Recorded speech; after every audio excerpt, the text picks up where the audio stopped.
One night, Henry and Gordon were alone with James. Although the Fat Controller was beginning to think well of him, whenever a chance came, the other engines would talk of nothing but bootlaces. "Remember the time one had to be used to get you out of trouble, James," they would tease. James tried to get his own back, talking about engines who got shut up in tunnels and stuck on hills. But they wouldn't listen. "You talk too much, little James," said Gordon. "A fine, strong engine like me has something to talk about. I'm the only engine who can pull the express. When I'm not there, they need two engines. Think of that. I've pulled expresses for years and have never once lost my way. I seem to know the right line by instinct." Every wise engine knows, of course, that the signalman works the points to make engines run on the right lines, but Gordon was so proud he had forgotten. "Wake up, James," said Gordon next morning. "It's nearly time for the express." "What are you doing? Odd jobs?" "Oh, well, we all have to begin somewhere, don't we? Run along now and get my coaches. Don't be late." James went to get Gordon's coaches. They were all shining with lovely new paint.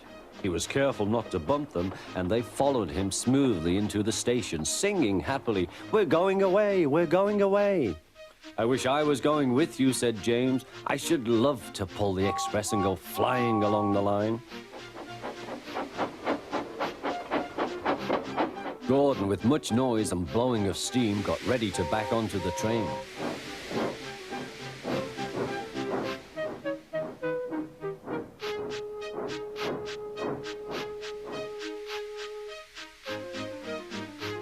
The Fat Controller was on the train with other important people, and as soon as they heard the guard's whistle, Gordon started. Look at me now," he puffed, and the coaches glided after him. "Poop, poop, poop, poop, poop. Goodbye, little James. See you tomorrow." James watched the train disappear and then went back to work. He pushed some trucks into their proper sidings and went to fetch the coaches for another train. James had just brought the coaches to the platform when he heard a mournful noise. There was Gordon trying to sidle into the station without being noticed. "Hello, Gordon. Is it tomorrow?" asked James. Gordon didn't answer. He just let off steam feebly. "Did you lose your way, Gordon?" said James. "No, it was lost for me. I was switched off the main line onto the loop. I had to go all round and back again."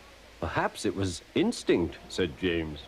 Meanwhile, all the passengers hurried to the booking office. "We want our money back," they shouted. But the Fat Controller climbed on a trolley and blew the guard's whistle, so loudly that they all stopped to look at him. Then he promised them a new train at once. "Gordon can't do it," he said. "Will you pull it for us, James?" "Yes, sir, I'll try." So James was coupled on and everyone got in. "Do your best, James," said the Fat Controller. Come along, puffed James. You're pulling us well, sang the coaches.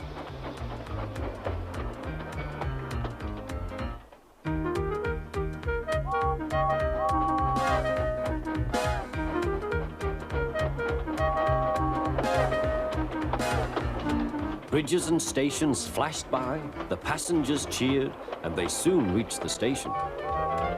Everyone said thank you to James, and the Fat Controller was very impressed.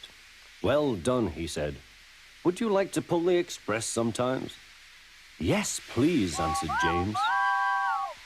Next day, when James came by, Gordon was pushing trucks. "I like some quiet work for a change," he said. "I'm teaching these trucks manners. You did well with those coaches, I hear." "Good, we'll show them." And he gave his trucks a bump. James and Gordon are now good friends.